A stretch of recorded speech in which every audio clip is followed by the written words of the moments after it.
Սովորական տունն է 1 զալով ու 4 սենյակով։ Այսպես էր նախընտրական քարոզարշավի օրերին Բարգավաճ Հայաստան կուսակցության առաջնորդ Գագիկ Ծառուկյանը նկարագրում իր փեսայի Կարապետ Գուլոյանի առինջի առանձնատունը։ Սակայն այսօր այդ սովորական տան շուրջ հետաքրքիր զարգացումներ են ընթանում։ 2026 թվականի հունիսի 8-ին Կարապետ Գուլոյանի նկատմամբ հանրային քրեական հետապնդում հարուցվեց։ Պատճառը արգելանքի տակ գտնվող գույքի հետ ապօրինի գործողություններ կատարելն էր։ Դատախազության հայտարարության մեջ ասվում է, թեև Գուլոյանը տեղեկացված է եղել, որ դատարանը տան օգտագործման վրա արգելանք է դրել, սակայն կազմակերպել է արտաքին եւ ներքին պատերի երեսպատված սալիկների ապամոնտաժում, դռների ու պատուհանների տեղահանում եւ այլն։ Ռադար Արմենիան այցելել է այդ հասցեով։ Պարսպապատ այս տարածքն ամբողջությամբ շրջապատված է ծառերով, իսկ ներսում առկա են լողավազաններ ու հանգստի գոտիներ։ Եվ ահա թե ինչ տեսանք։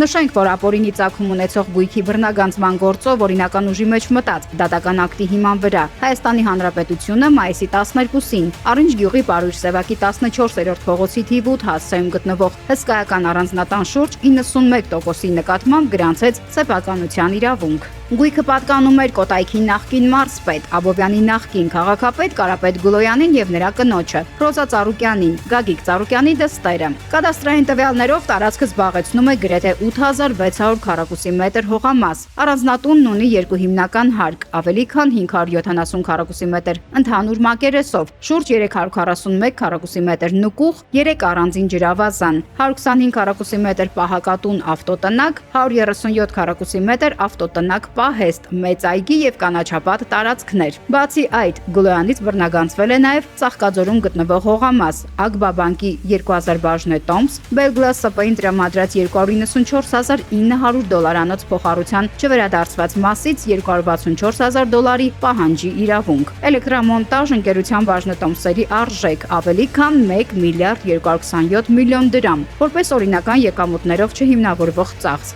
եւս 58 միլիոն դրամ որպես ապօրինի եկամտի մնացորդ։ Մինչ այդ, փաստաբան Էմի Խաչատրյանը պնդում է, խոսքը ոչ թե գույքի քանդման կամ վերակառուցման, այլ սովորական վերանորոգման աշխատանքների մասին է եղել։ Իմ կարծիքով նույնիսկ հանցակազմ չպարունակող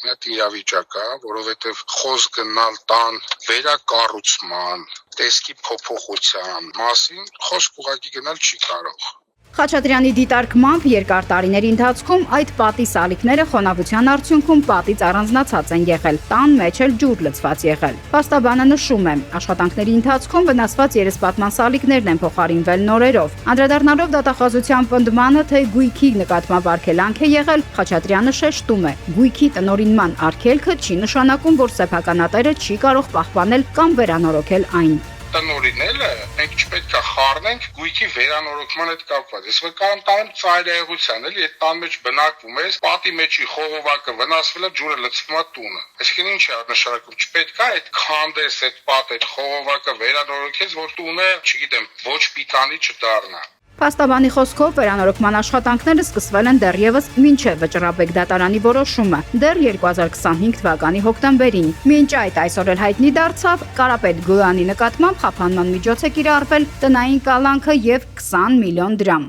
Նարինե Ղուկասյան, Մանուել Ստեփանյան, Ռադար Արմենիա։